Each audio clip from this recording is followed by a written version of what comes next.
Y él les decía, tiene su revolución libertaria. ¿Eh? ¿Cuántos seguidores en Twitter que empiezan a clamar? Explotan los teléfonos cuando Milei va a un programa. Sí, hay 350 y pico mil en Twitter y casi 400.000 en Instagram. En Facebook 100.000, así es que estamos bien. ¿Qué crees que valora la gente de un economista poco ortodoxo? Viste que ahora está la serie de poco ortodoxo. ¿Qué es lo que crees que valoran de vos? Bueno, en principio yo les hablo con la verdad. Además, creo que lo hago en un lenguaje muy llano.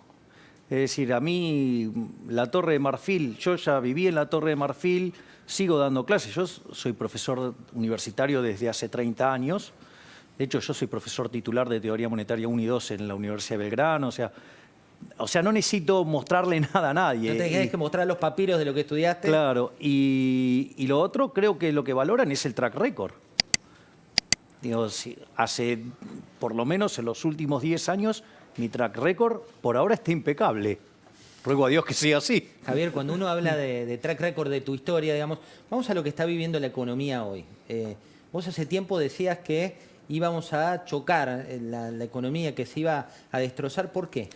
A ver, porque ¿qué es lo que tenés? Vos tenés un shock de oferta negativo asociado a una reducción en la fuerza laboral. Ya sea o porque están enfermos o porque corresponde la cuarentena. En eso, digamos, en esa contracción de la oferta, si vos vas a estimular la demanda agregada, haciendo déficit fiscal, financiándolo con emisión monetaria, dinero que nadie quiere, bueno, vos tenés un problema, o sea, vos vas camino a una crisis colosal. Si encima utilizás un modelo de cuarentena cavernícola que termina destruyendo aún más la actividad económica, pensá que si vos tomás lo que pasó en el primer semestre de Argentina y lo anualizás, el ritmo de caída es 52%. Es una aberración. Entonces, me parece que el gobierno no toma conciencia de esto, o si lo está haciendo de manera adrede, hay que entonces denunciar a este gobierno por infringir en un delito de lesa humanidad, acorde al Estatuto de Roma de 1998, porque vos, cuando atacás sistemáticamente la propiedad privada, eso deriva en un delito de lesa humanidad. ¿Por qué? Porque si el ataque sobre la propiedad privada es tan fuerte que te quita tu base de sustentación, la cuarentena en Argentina tiene esa característica, vos te encontrás frente a dos situaciones. La primera es que quieras seguir peleando contra el Estado, con lo cual morís porque no vas a poder resistir. Entonces ahí está, es un asesinato indirecto con una tortura en el medio, es un delito de lesa humanidad. La otra situación es la de la persona que se rinde frente al Estado y lo convertiste en un esclavo. Es decir, y el mejor ejemplo que tenés de esto como caso aplicado es el caso de Venezuela. Digamos, un éxito fabuloso el socialismo del siglo XXI, ¿no? Porque un país que tenían $1 millón cada individuo debajo de los pies, ahora sucede que los que se quedaron perdieron 10 kilos de peso promedio, el PBI les cayó 70% en los últimos 6 años, el ingreso medio es de $0,72 por día, es decir, que están en lo que se llama la pobreza extrema, tienen 96% de pobres y 80% de indigentes. Eso sí, son todos iguales y solidarios. ¿Por qué crees, Javier, que todavía hoy en términos de relato hay quien defiende lo que ocurre en Venezuela? Nosotros acá tenemos infinidad de vecinos, algunos compañeros y demás de Venezuela, y que te cuentan una historia que realmente solo el que la vivió puede contarla y nosotros no la vivimos. Pero digo, aún hoy tenés quien defiende lo que está ocurriendo en Venezuela y esa privación de libertades. Bueno, son los mismos que defienden el caso de Cuba, son los mismos que defienden el caso de Corea del Norte y son los mismos que creen que el muro de Berlín, cuando se cayó, en lugar de aplastar a los zurdos, creen que fue un error del capitalismo. Bueno, o sea, y eso en América Latina está muy marcado. Y eso está muy relacionado con una lamentable declaración de Alberto Fernández. Cuando Alberto Fernández tiene ese nefasto conference call con Lula y dice: extraño a Chávez, extraño a Lugo, extraño a Bachelet, extraño a Lagos, extraño a Tabaré, extraño a Pepe Mujica, extraño a Correa, extraño a Evo.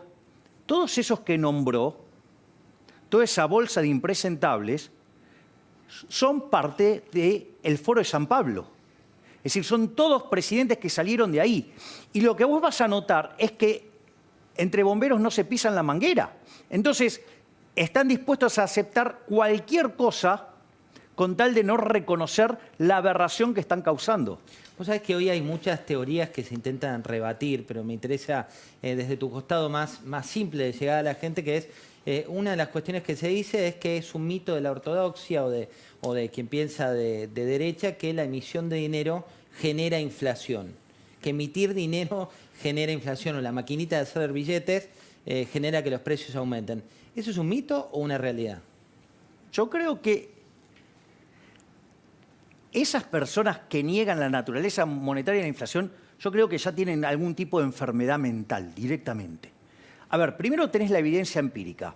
Hay un libro que se llama 4.000 años de controles de precios y salarios. ¿Cómo no combatir la inflación? Te muestra a lo largo de la historia de la humanidad. 4.000 años de controles de precios y salarios. Arranca. Mirá, Alfred, para vos. Mirá, que siempre nos contás. Arranca en el 2800 a.C., la quinta dinastía de los sumerios. Desde ahí fallaron siempre. El más conocido es el edicto de Diocleciano, pero fallaron siempre. Ahora, vos me podés decir, no, bueno, eso no sé. A esos que te dicen que la inflación no es un fenómeno monetario, yo hace 5 años los he desafiado a que me demostraran que podía existir inflación en una economía de trueque. Todavía sigo esperando. Creo que me voy a quedar hecho un esqueleto esperando. Pero no solo eso. Ahora, yo lo voy a explicar ahora con un ejemplo bien básico, bien rudimentario. A ver si estas bestias pueden hacer un upgrade. ¿Sí? Suponete que vivimos en una economía donde hacemos las transacciones en monedas de oro. Sucede que yo tengo un amigo que es físico y otro que es químico y descubrieron la forma de tomar plástico y hacerlo parecer oro y todo el mundo se lo traga. Todos vamos a comprar como hordas el plástico de oro. No, los tres que lo sabemos. Entonces empezamos a comprar ese plástico, lo convertimos en oro. En principio ahí hay una falsificación, pero todavía no constituye un delito, ¿no? Porque, digamos, o sea, yo puedo falsificar algo, tenerlo guardado en casa, no pasa nada. Ahora, ¿cuál es el problema? El problema es cuando, bueno, lo haces para tener guardado en tu casa, lo haces para tirarlo al mercado. Cuando vos tires ese oro al mercado, ¿qué va a pasar con el precio del oro al aumentar la oferta de oro? El precio del oro baja. Es decir, que todos los precios expresados en unidades áureas, ¿qué pasa? Suben. Es decir, la inflación es siempre, en todo lugar, un fenómeno monetario. Es decir, y ahora vamos a... No es una cuestión de libros, porque viste que hay quien dice, bueno, si vos sos de tal escuela, si sos de tal... Lo concreto es que es un fenómeno monetario. Mira, esa discusión en el mundo civilizado no existe. Digamos, esa discusión la dio Milton Friedman, la ganó por escándalo, la terminó de rematar Robert Lucas Jr. No, digamos, o sea, es más, un impresentable que fue viceministro de Economía, ¿sí?, dijo que en el mundo eso no es cierto, lo que decimos los ortodoxos, por decirlo de alguna manera. Es muy interesante porque una de las cosas que hice fue tomar su declaración y mostrarle libros de keynesianos, ¿sí?, que justamente probaban que lo que estaba diciendo era mentira. Es decir, le subí, no sé, una foto de una captura de pantalla del libro de Mankiw. ¿Entendés? Que es un neo-keynesiano, o sea, no es que es... Sí, es de la nueva fórmula. No es Hayek. En minutos vuelvo a vos, Javier. Ahora, ¿cómo se sale, Javier, de esta situación? Digo, estamos en una situación en la cual el empleo está de una manera agravando su realidad cada día. ¿Cómo crees que se puede salir? Bueno, la realidad es que debería haber elegido el gobierno otro modelo de cuarentena. La realidad es que cuando habla de un modelo científico... Hay un modelo científico, se llama SIR el modelo, que quiere decir susceptibles, infectados y removidos. Entonces, en base a ese modelo, lo que vos primero tenés que hacer es, a los grupos de riesgo los aislás, de modo tal que bajás la cantidad de susceptibles y para que la tasa, si bien la infectabilidad del virus es la misma, lo que vos podés hacer es bajar la probabilidad para que la gente se infecte, que tiene que ver con todas estas medidas precautorias, el barbijo, ¿sí?, digamos, tiene la distancia social, bueno, digamos, la higiene. Eso por un lado. Y por otro lado, el tema de los test masivos tiene que ver con mejorar el ritmo de remoción, porque cuanto más alto es el ritmo de remoción, menos tiempo están dentro del sistema infectando gente. Ahora, lo loco es que en Argentina esta última parte, que implicaba, digamos, invertir en eso, no se hizo. Seguramente, digamos, habría que explicar, el gobierno va a tener por qué explicar, digamos, decidió no bajarle el salario a los funcionarios, no tocar ninguno de esos privilegios, pero decidió, por ejemplo, no invertir en test masivos. Eso es verdaderamente un escándalo, porque esa es la forma científica porque es el parámetro que vos sí podés controlar, que es testear, testear, testear y remover. Entonces bajás el tiempo que una persona está infectando en el sistema. O sea, eso es el método científico. ¿Acá qué se eligió? La cuarentena cavernícola, todos encerrados. La realidad es que eso es una estupidez. Porque suponete lo siguiente, estamos en la época de las cavernas. Vos sabés que si salís te come el león, o lo que fuera. ¿Sí? Ok. Ahora, llega un momento que vos no tenés para comer y te vas a morir igual. Entonces, vas a tomar el riesgo. Entonces, vos verás cuál es el riesgo para evitar que te coma el león y poder sobrevivir. Pero si te quedas encerrado, como propone Pedro Can y todo su equipo, que son los talibanes de la cuarentena y que no tiene que salir nadie hasta que haya una vacuna, lo cual es una estupidez total, porque entonces si la vacuna tarda 10 años, digo, suponemos, estoy haciendo un supuesto, digamos, Sí. o sea, ¿qué haces? Te morís como una rata, porque, digamos, porque si vos no producís, no podés consumir, y no podés consumir papelitos emitidos por el Banco Central, porque de eso no compra nada. Ahora, te doy un ejemplo, ¿por qué no compra nada? ¿Cómo te sentirías si te regalo 20 millones de dólares? No sé, usted... Regálamelos a mí. ¿A dónde vamos? Usted se ¿A pone Fiji, ahora colorado. que dan la- No. Yo te dije que te regalo 20 millones de dólares, pero ahora te meto en un cohete y te mando a la luna. Ah, Ah. ¿Qué haces? me los guardo el sombrero, no me quedo acá. Sirve menos que los cigarrillos, ¿te das cuenta? Sí. O sea, bueno, eso es igual. O sea, si vos emitís papelitos y detrás no hay producción, la vas a pasar muy mal. Que eso es la parte que no entiende. Hay algunos que están diciendo, no, bueno, lo que pasa es que ahora con el IFE, entonces no va a sufrir la gente. Discúlpame, ¿con qué financias el IFE? Con emisión monetaria. Tiene respaldo. Y bueno, ¿contra qué bienes va a ir si hay menos bienes en la economía? Es decir, que de acá adelante la inflación que se viene es enorme. Es más, la inflación reprimida son 30 puntos. Si querés te O explico. sea, digamos. 30 puntos por la cuarentena, porque están guardados los billetes. No, no. ¿Por qué? Mira A esto. ver. Vos hoy, digamos, el gobierno está contento con la inflación que tiene, todo, ¿no? En lo que va del año acumula 13%, 14% para redondearlo, ¿no? Ahora, ¿cómo explicás esa tasa de inflación? Una, porque los alimentos y bebidas que están ligados al comercio exterior están pisados con el tipo de cambio oficial. Después tenés los bienes de primera necesidad que tienen que ver con la limpieza, la higiene, todo eso, digamos, están en los acuerdos de precio, o sea que hay controles de precio, y después tenés las tarifas pisadas. Y después hay un montón de otras actividades que están libres, pero ¿qué pasa? Como vos estás en cuarentena, no hay consumo, por lo tanto, no se mueven esos precios. Ahora, ¿qué es lo que pasa? Sucede que si vos me dijeras que el tipo de cambio está igual que el oficial o que no habría ese problema, ok, no hay ningún problema. Ahora, el problema es que sí, vos tenés un cepo enorme, ¿sí? Porque tenés cepo a la compra de dólares, tenés cepo a las importaciones, y a pesar de eso tenés ponerle una brecha de casi el 100%. Si alimentos y bebidas pesa 1/3, y esos son todos transables, quiere decir que vos tenés reprimido 30 puntos de inflación. No. Es decir, que la inflación verdadera que está teniendo Argentina hoy, a la luz del tipo de cambio que tenés en el paralelo, tendrías en una inflación en torno al 45%. Si vos eso lo anualizás, ya estás arriba del 100%. Y dale, y que sigan emitiendo dinero, y ¿me entendés? Porque ya ¿cuánto emitieron lo que va del año? 1.5 billones. Y con el descalabro fiscal vamos a, por lo menos, a 3 billones de emisión monetaria. O sea, y en un contexto donde además la demanda de dinero se te derrumba. ¿Por qué? Porque vos, cuando mirás las cuentas del sector externo, tuviste en los primeros 6 meses 8.000 millones de dólares de superávit comercial. Ajá. Sí, pero el Banco Central perdió 1.500 palitos. O sea, ¿me entendés que hay 9.500 palitos? 30 puntos. Mirá vos, Pablo, tenías una pregunta, decías. Sí, la mía es un poco fuera de agenda, si querés. Y yo básicamente quiero saber qué piensa Milei con respecto a quién fue el mejor ministro de Economía de la Argentina, naturalmente desde la vuelta de la democracia, para no meternos tanto en la historia, y también cuál fue el peor ministro. Para mí, por escándalo, el mejor ministro de Economía, no solo de la vuelta a la democracia, de la historia argentina, fue Domingo Felipe Cavallo. Pero por escándalo. Mucha gente te mira y se debe enojar porque dice, mirá, yo terminé con mi negocio mal, terminé Pero- con los bancos tocando las puertas. ¿Cómo ves? ¿Por qué terminó tan mal eso? Mirá, hay un trabajo maravilloso del profesor Gerardo de la Paulera, Sí, genio. tal cual, con dos colegas, Bossoli e Irigoyen, que escribieron un trabajo que se llama Passing the Buck. Utilizan el índice de presión macroeconómica de Barro y con eso evalúan todos los gobiernos de la historia argentina. ¿Sabe cuál es el mejor gobierno de toda la historia argentina? El primer gobierno de Menem. Y es interesante porque el primer gobierno de Menem no arrancó bien. Primero chocaron en el plan Bujibor con Roy, después con Rapanelli.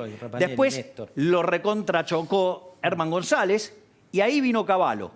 Es decir, en el 91. Con lo cual, con 4 años de gestión de Cavallo, le alcanzó para ser el mejor gobierno de la historia. O sea que la gestión de Cavallo es superlativa. O sea, digo, ¿Y el peor? el peor, por escándalo, sin dudas, Kichilov. Kichilov, porque, mira, esto yo lo tengo publicado en un libro mío que se llama El retorno al sendero de la decadencia argentina.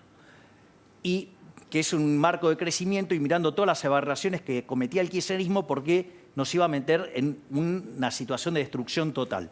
Y esto es interesante porque hay un trabajo también de Robert Barro, parece que se nota que me gusta Barro, que en las conferencias Lionel Robbins él hace un análisis sobre qué cosas impactan sobre el crecimiento.